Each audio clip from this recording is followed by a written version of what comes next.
Hello everyone, myself Dr. Hakimuddin Khan, Associate Professor of Mathematics in Jagannath International Management School, Vasant Kunj. Today I am creating this video for the students, especially who are doing BBA, that is Business of Bachelor of Business Administration. The topic for this video is arithmetic progression. जैसा कि आप सभी जानते हैं कि जो बच्चा business mathematics का कोर्स पढ़ता है बीबीए के अंदर, तो उसका एक टॉपिक होता है, पहला टॉपिक होता है अरिथमेटिक प्रोग्रेशन।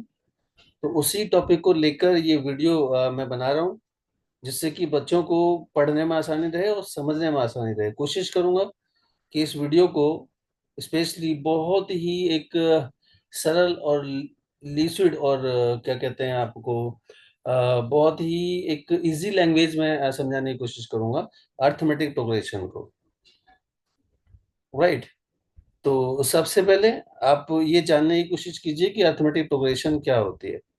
तो मैं स्क्रीन शेयर कर रहा हूँ, जिसमें कि आपको आइडिया मिलेगा कि क्या होता है अरिथमेटिक प्रोग्रेशन। उसके बाद फिर मैं स्टार्ट करता हूँ without wasting the time.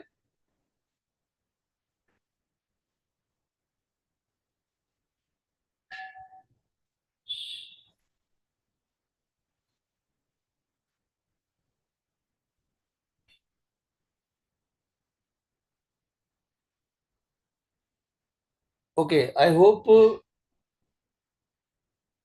Everybody now watching my screen. सबको दिख रहा होगा कि जो मैं स्क्रीन पर यहाँ पर मैंने लगाया है। ओके। तो first of all, what do you mean by the arithmetic progression? बहुत सारे बच्चों के माइंड में एक क्वेश्चन होता है कि भाई अरिथमेटिक प्रोग्रेशन क्या होती है और इसको कैसे समझा जाता है, या बेसिकली ये होता क्या है। तो सबसे पहले तो मैं डेफिनेशन के बारे में इसमें बात करता हूँ कि what is an arithmetic progression. देखो, सिंपल सा डेफिनेशन स्क्रीन पर आपके सामने लिखा हुआ है। डेफिनेशन है, arithmetic progression is a series of numbers in which the difference between any two consecutive terms is constant. This difference is called the common difference. देखिए स्टूडेंट, सिंपल सी बात है, आपको कैलकुलेट करना है, आपको फाइंड आउट करना है कि ये अरिथमेटिक प्रोग्रेशन क्या होती है। तो take the difference any two consecutive numbers, किन्हीं दो कॉन्जिक्यूटिव नंबर का आप डिफरेंस निकालिए। अगर वो डिफरेंस कांस्टेंट आता है, मींस डिफरेंस सेम आता है। फॉर एग्जांपल, आपने सेकंड टर्म से फर्स्ट टर्म को माइनस किया और थर्ड टर्म को सेकंड टर्म से माइनस किया, सिमिलरली फोर्थ टर्म को थर्ड टर्म से माइनस किया। इस तरीके से माइनस करने पर, डिफरेंस करने पर अगर वैल्यू सेम आती है, तो हम ये कहते हैं कि ये सीरीज, जिस सीरीज में ऐसा होता है उस सीरीज को हम कहते हैं कि ये सीरीज एक अरिथमेटिक प्रोग्रेशन है। बहुत सिंपल सा कॉन्सेप्ट है, एकदम एकदम सिंपली आपको समझना है कि कोई भी सीरीज आपको गिवन है, अगर कोई सीरीज आपको गिवन है तो उस सीरीज को चेक करने के लिए कि क्या ये सीरीज अरिथमेटिक प्रोग्रेशन है, तो सिंपली जो कॉन्जिक्यूटिव टर्म्स है ना, उनका डिफरेंस आप कैलकुलेट कर लीजिए। अगर उनका डिफरेंस सेम आता है तो वहां से क्लियर हो जाता है कि ये जो सीरीज है वो अरिथमेटिक प्रोग्रेशन है। तो वैसे जनरली अरिथमेटिक प्रोग्रेशन का जो जनरल जो फॉर्मूला होता है, जनरल जो हम लिखते हैं अरिथमेटिक प्रोग्रेशन को, वो नीचे मैंने बताया, देखिए general form. If A is the first term and d is the common difference, then the general form of an AP is given by a, a plus d, a plus 2d, a plus 3d, so on up to a plus nd. If the series has n terms, अगर series के अंदर n terms हैं, तो last term क्या होगा? a plus nd. So the general form of an AP with first term A and common difference D is given by A plus D, A plus 2D, A plus 3D and A plus so on up to A plus ND. तो question जब आपके सामने screen पर आता है ना, जब आपके एग्जाम में क्वेश्चन होता है, तो सबसे पहले देखिए यहाँ पर क्या है कि this video is specially meant for the purpose of arithmetic progression. तो आप पहचान पा रहे हैं कि हाँ भी अरिथमेटिक प्रोग्रेशन के बारे में हम लोग बात करेंगे, उसी के बारे में जानेंगे, उसी के बारे में सीखेंगे। लेकिन अब एग्जाम में आप बैठे तो वहां पर आप कैसे आइडेंटिफाई करेंगे कि दिया गया क्वेश्चन आपको अर्थमेटिक सीरीज का है या नहीं? तो पहला काम होगा, सबसे पहला काम आपको करना है कि सबसे पहले जो सीरीज गिवन है उसका डिफरेंस चेक करना है, राइट? अगर difference are common, difference are same, it means ये कंफर्म हो जाता है कि जो सीरीज है ये अर्थमेटिक सीरीज है। और यहाँ पर जो भी फॉर्मूला में अप्लाई करेंगे, चाहे वो एन टर्म निकालने का है, चाहे वो सम निकालने का है, फॉर्मूला अप्लाई करेंगे तो वो अर्थमेटिक सीरीज का ही अप्लाई आपको करना होगा, right? I hope you understood. यहाँ तक जो मैंने बातें की हैं वो आपकी समझ में आए होंगी। अब मान लीजिए क्वेश्चन आपके सामने आ गया, या आपके सामने क्वेश्चन है और आप देख रहे हैं उसको, a plus d, a plus two d, a plus three d equal to so on up to a plus n d आपका हो गया, राइट? तो वहां से आपको पता चल गया कि ये क्वेश्चन किसका है, अर्थमेटिक सीरीज का है, अर्थमेटिक प्रोग्रेशन का है। Now how you will solve? तो to solve questions related to arithmetic progression, मैं इस वीडियो में टर्म बाय टर्म कोशिश करूंगा कि आपको स्टेप बाय स्टेप एक दो सॉल्यूशंस को समझाया जाए, एक्सप्लेन किया जाए, so that you people are be able to understand. Okay, तो फर्स्ट ऑफ ऑल हमारे पास आता है कि इसका फॉर्मूला क्या होता है। तो अर्थमेटिक सीरीज के अंदर जो सबसे पहला फॉर्मूला आता है, formula to find nth term of an AP, right? मतलब इस सीरीज का, किसी भी सीरीज का, किसी भी अर्थमेटिक सीरीज का nth टर्म क्या होगा, उसको फाइंड आउट करने का फॉर्मूला क्या है, उसके बारे में बात कर रहा हूं। तो let A be the first term and D be the common difference, then formula to find its nth term is given by an is equal to a plus n minus 1 into d। अब simply everybody knows कि यहां पर an का जो meaning होगा, an is equal to nth term, और a आपका क्या होगा, a will be the first term of the series, and what will be d, d will be the common difference। अब बात आती है n, n means nth term, the term which we want to calculate। तो इस फॉर्मूले के अंदर कितने कितने मतलब अननोन्स हैं, एक तो ए एन आपका हो गया, दूसरा आपका ए हो गया, तीसरा आपका एन हो गया, चौथा आपका डी हो गया। इनमें से कोई तीन आपको देगा, राइट? और कोई एक आपसे कैलकुलेट कराएगा। भाई ए आप ए एन आपका हो गया, ए एन वन टर्म हो गया, ए दूसरा टर्म हो गया, और डी तीसरा टर्म हो गया, चार, और एन पांचवा टर्म हो गया, मतलब चौथा टर्म हो गया। इसको टर्म ना बोल के हम अननोन्स बोलेंगे। मतलब ए एन आ गया फर्स्ट अननोन, ए आ गया सेकंड अननोन, डी आ गया थर्ड अननोन, एन आ गया फोर्थ अननोन। अब फोर्थ अननोन अगर आपको कैलकुलेट करना है तो ऑब्वियसली आपको तीन अननोन देगा, मतलब तीन नोन देगा। तो तीन नोन आपको गिवन है, उसकी हेल्प से आपको केवल एक अननोन को निकालना है। इस फॉर्मूले का यूज सिर्फ इतना होगा, इसको डीप में मैथ्स पढ़ने की कोई जरूरत नहीं है, एकदम क्वाइट सिंपल है, एकदम बहुत सिंपल है। इससे ज्यादा इजी मैथ ना आपने 9 10 8 क्लास में पढ़ा होगा, राइट? तो फॉर्मूला आपके पास है a n is equal to a plus n minus one into d, आपके पास हो गया, राइट? तो अब कभी कभी क्या होता है कि आपको क्वेश्चन गिवन होता है, तो मैं यहाँ पर ना कुछ न्यूमेरिकल क्वेश्चंस लूंगा जो बेसिक से स्टार्ट होगा, कि how you calculate basic questions on arithmetic progressions. Then video by video मैं एक्सप्लेन करूंगा कि आगे आगे किससे कैसे टेक्निकल क्वेश्चंस होते हैं, कैसे कैसे आपको अप्रोच करना है, how you will solve, right? तो मेथड बेसिकली क्या होगा वो धीरे धीरे आप आगे अगले वीडियोस में समझेंगे। इस वीडियो में मैं बेसिक क्वेश्चंस की बात करूंगा, राइट? तो क्वेश्चन नंबर वन मैंने यहाँ पर लिया है, find the AP if first term and common difference is a is equal to 5 and d is equal to 2। अब क्वेश्चन आपके पास सिंपल है। क्या सिंपल है आपके पास? आपको अर्थमेटिक सीरीज कैलकुलेट करना है, अर्थमेटिक सीरीज को फाइंड आउट करना है। किस अर्थमेटिक सीरीज को? जिसका first term a equal to 5 है, जिसका कॉमन डिफरेंस आपका 2 है। तो वेरी सिंपल। अब एपी निकालने के लिए आपको क्या क्या चाहिए? भाई एपी का जनरल, अब देखिए सोल्यूशन मैं आपको समझाता हूँ। एपी जनरली कैलकुलेट करने के लिए what do require? You require only first term and common difference. क्यों? क्योंकि a plus d, a plus two d, a plus three d, so on up to a plus n d, यही तो AP का general form होता है। तो here whatever what is given to you, a is equal to 5, मतलब first term is given. तो solution आप थोड़ा समझने की कोशिश कीजिए। यहाँ पर given first term is a which is 5 and common difference d is which is 2. So let the required AP is a plus d, a plus 2d, a plus 3d, so on up to a plus nd. अब आप देखिए a1, a1 means आपका हो गया first term, a1 means क्या हुआ आपका first term हो गया, और फर्स्ट टर्म का वैल्यू क्या है 5 है, तो a1 is equal to a equal to क्या हो गया 5 हो गया। अब आपको सेकंड टर्म कैलकुलेट करना है a2। How you will calculate a2? Very simple, a2 is equal to क्या होगा first term plus common difference, और फर्स्ट टर्म आपका क्या था 5 था, और what was your common difference? Common difference is 2, तो 5 प्लस 2 इज इक्वल टू 7 आपका हो गया। तो a2 का वैल्यू क्या हो गया 7, और a2 मींस क्या होगा यहाँ पर सेकंड टर्म होगा।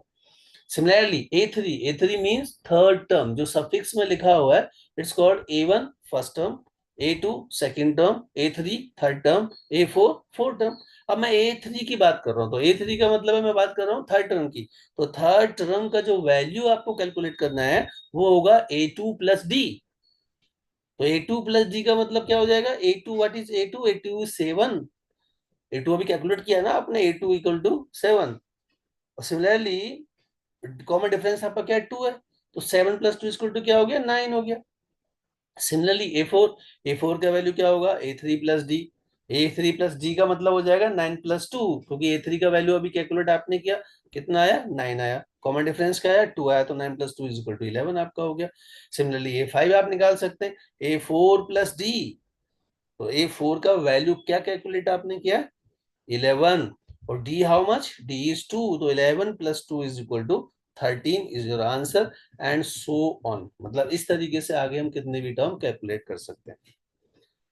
तो now has the AP is, अब एपी को आप कैसे राइट करेंगे, तो एपी इज फर्स्ट टर्म क्या है 5, second term 7, third term 9, fourth term 11, next term 13, तो 5 7 9 11 13 एंड सो ऑन।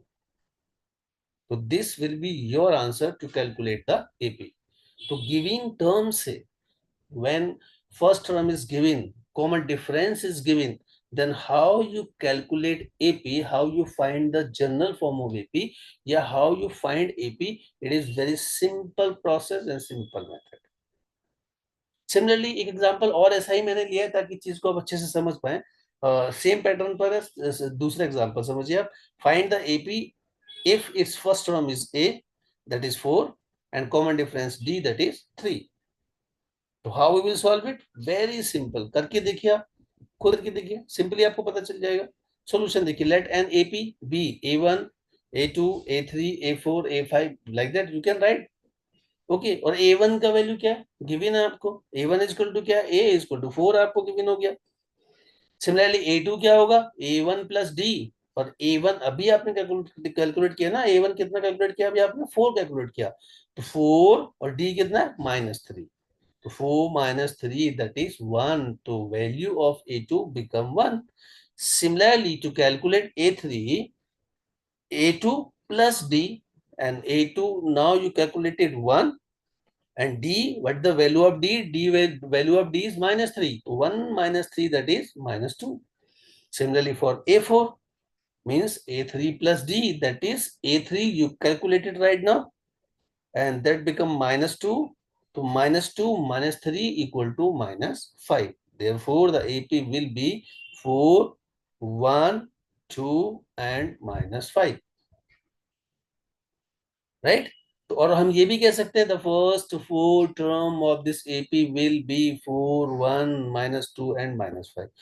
तो गाइज ये क्वेश्चंस थे बेसिक क्वेश्चंस, मतलब इससे बेसिक, इससे ज्यादा बेसिक एपी में कुछ नहीं हो सकता भाई, सबसे ज्यादा बेसिक यही है। ये nursery KG first second third fourth का बच्चा भी इसको इजीली समझ सकता है कि कैसे आपको कैलकुलेट करना है वैल्यूज को। ओके, तो ये होगी एकदम बेसिक, आपको फर्स्ट टर्म गिवन है, कॉमन डिफरेंस आपको गिवन है, how you calculate the series, how you find the series. तो definitely you are required to, you I hope that you understood the method. मुझे नहीं लगता कि किसी बच्चे को ये बात समझ में नहीं आई होगी कि अगर ये दो चीज गिवन है, राइट, तो हम कैसे कैलकुलेट करेंगे एपी को। आई थिंक इट मतलब इट इज अंडरस्टूड। मुझे ऐसा लगता नहीं, मैं ऐसा फील नहीं करता हूँ कि ये चीज समझ में किसी को नहीं आई होगी। अगर कोई बच्चा बिल्कुल मैथ्स में एकदम जीरो है ना, वो भी समझ जाएगा, जिसको एडिशन सब्ट्रैक्शन आता है, he is quite understood this thing. Okay, अब मैं थोड़ा सा ना हल्का सा एडवांस चलता हूँ इस पर, राइट। जैसे मैंने क्वेश्चन नंबर 3 यहाँ पर लिया है, which term of the AP, AP is given, AP आपको गिवन है 21 18 5, sorry 21 18 15 is -81, also is any term zero. अगर ऐसा है तो give reasons for any for your answer. बहुत सिंपल सा क्वेश्चन। गाइस सबसे पहले तो ना मैथ लर्न करने के लिए आप एक बात समझिए कि मैथ्स को ना, मैथ्स का क्वेश्चन समझ के आप सॉल्व करोगे ना, तो ये पैनिक पैनिक करेगा आपको, अरे यार हम क्या कर रहे हैं, कहाँ से सॉल्व कर रहे हैं, कैसे हो रहा है, ऐसे नहीं होता है। Simply you read question carefully, understand the meanings of lines. Simple आपको उन लाइंस का मीनिंग समझना है कि क्या हमको पूछा जा रहा है, राइट। तो अ बेस्ट वे क्या होता है, what ever is given right on A rough page, right on A rough page, जो भी आपको गिवन है ना क्वेश्चन के अंदर, उसको आप एक रफ पेज पर लिख लीजिए सेपरेटली। जैसे यहाँ पर क्या गिवन है, यहाँ पर गिवन है which term of the AP is, which term of the AP, AP given है, और एपी में क्या गिवन है 21, मतलब फर्स्ट टर्म क्या है 21 है, सेकंड टर्म क्या है 18 है, थर्ड टर्म 15 एंड इज -18, मतलब इस एपी का कौन सा term, which term of this AP will be -81। तो पहला पार्ट आपका ये है, आपको वो टर्म फाइंड करना है कि कौन सा टर्म है इस एपी का जिसका वैल्यू -81 है। अब ऑब्वियसली आपको एपी में क्या क्या नीड है, क्या क्या रिक्वायरमेंट है आपकी एपी में, आपको फर्स्ट टर्म चाहिए, आपको कॉमन डिफरेंस चाहिए, राइट। अगर आप ये एज्यूम कर लें कि इस एपी का जो लास्ट टर्म है, nth टर्म है, वो -81 है, वी कैन एज्यूम। अब आपको एज्यूम तो करना पड़ेगा ना भाई कुछ ना कुछ, कि भाई कौन सा टर्म 81 -81 है, तो ये एज्यूम आप कीजिएगा कि ये मान लिया मैंने, ये मैंने एज्यूम कर लिया कि इस एपी का जो nth टर्म है वो -81। तो फर्स्ट पार्ट पर पहले फोकस करते हैं, which term of the AP is -81। Okay, तो सॉल्यूशन देखिएगा इसका। गिवन क्या क्या गिवन है आपको, एपी गिवन है 21 18 15 सो ऑन। हेयर ए क्या है फर्स्ट टर्म, और फर्स्ट टर्म का वैल्यू क्या है 21, तो a is equal to 21, right. D how will calculate, 18 -21 मतलब second term minus first term, तो 18 -21 कितना हुआ -3 हो गया। और इसको क्रॉस चेक करने के लिए third term minus second term भी करके देख लीजिएगा। तो जब मैं करता हूँ third term minus second term, it means 15 -18, it also become -3, that means common difference is common, d equal to -3। so now we have a is equal to 21 and d is equal to -3, so let us we assume that the nth term of the given ap is -81। ये मैंने assume किया, ये मैंने मान लिया, right। so if our nth term is -81, so it means the value of an equal to -81, right. तो अब यहां पर क्या हो गया आपका, ए फर्स्ट टर्म हो गया 21, डी आपका हो गया -3, और ए एन आपका क्या हो गया 81 हो गया, -81 हो गया। तो now you have the formula, simple formula, a n is equal to a plus n-1 into d. Put all the values, value of a n check it, value of a n क्या, देखिए यहाँ पर value of a n is -81, this is the value for an, okay। Again value of a is 21, it's very simple, plus n-1 into d का value -3। I hope you understood till here। तो look here, -81 as it is, 21 plus कीजिएगा -3 से multiply कीजिए, तो -3n -3, that is it become -21 -3, it become 24, right। तो similarly 105 equal to 3n आपका आ गया, ये सिंप्लीफाई होके 105 इज इक्वल टू 3n आपका होगा, तो n is equal to how much 35. Therefore, the 35th term of the given AP is -81. इसका मतलब क्या होगा, जो AP आपको गिवन है और आपसे ये पूछा था कि कौन सा टर्म इस AP का -81 होगा, तो कंक्लूजन आपके पास निकल के आता है कि ये जो AP है, इस AP का जो 35th टर्म होगा, 35वां जो टर्म होगा, वो -81 होगा. तो first part, solution of the first part is complete. Now what about the next? Next we want to know if there is any n for which an is equal to 0. Very simple. If an such an n is there, then 21 means first term plus n minus 1 multiply by common difference should equal to 0. अगर ऐसा है तो ये सबका value 0 होना चाहिए. It means क्या हो जाएगा, 3n minus 1, it become 21, n minus 1 is equal to 7, n is equal to 8. Therefore the eighth term is 0. आप कैलकुलेट करके देख लीजिए सीरीज में, जो क्वेश्चन आपको गिवन है ना, उस क्वेश्चन का आप tn निकालिए, t8 निकाल के देखिए. जब आप t8 कैलकुलेट करेंगे तो उसका वैल्यू क्या आएगा, 0 आएगा. ओके, तो ये मेरा एक दो क्वेश्चंस को लेके एपी के बारे में थोड़ा सा एक्सप्लेन करने का था. We will come forward for some new videos on this topic ही नहीं, मैं बिजनेस मैथमेटिक्स का जितना भी टॉपिक्स है, स्पेशली उन बच्चों के लिए जो जीजीएस आईपी यूनिवर्सिटी द्वारका में पढ़ते हैं, उनके एफिलिएटेड कॉलेज में पढ़ते हैं, बेसिकली उन बच्चों के पर्पज के लिए मैं बना रहा हूँ, सो दैट कि एग्जाम के टाइम पर वो ये बच्चे यहाँ से पढ़ सकें और ये इनकी हेल्प हो सके. सिर्फ इस चीज के लिए, अगर आपको वीडियो अच्छा लगा, समझ आया और नॉलेजेबल लगा, आपने कुछ सीखा, तो वीडियो को लाइक कीजिएगा, शेयर कीजिएगा और सब्सक्राइब भी कीजिएगा. अगर आप सब्सक्राइब करेंगे, लाइक करेंगे, शेयर करेंगे, तो मैं इस काम को आगे बढ़ाऊंगा. अब मुझे मोटिवेशन मिलेगा इस काम को करने के लिए. देखिए, फ्री ऑफ कॉस्ट आपकी सेवा कर रहा हूँ, ये फ्री ऑफ कॉस्ट है. जब फ्री ऑफ कॉस्ट है तो आपका इतना फर्ज तो बनता ही है कि वीडियो को लाइक करें, शेयर करें, उस पर कॉमेंट करें, राइट, और सब्सक्राइब करें. तो बेहतर होगा, मेरे लिए अच्छा होगा, मैं मोटिवेट होऊंगा उसको करने के लिए. और मैं ये प्रॉमिस कर रहा हूँ आज जीजीएस आईपी यूनिवर्सिटी के बच्चों को, स्पेशली बीबीए के बच्चों को, जो भी बच्चे बीबीए फर्स्ट ईयर में पढ़ रहे हैं, राइट, और उनका बिजनेस मैथमेटिक्स सब्जेक्ट से हर टॉपिक पर मैं वीडियो लेके आ रहा हूँ, हर टॉपिक पर, and on every topic I will teach you, I will tell you, I will explain you the topics of mathematics so that you people will be able to solve your question papers, examination papers very easily. So wait for my next video.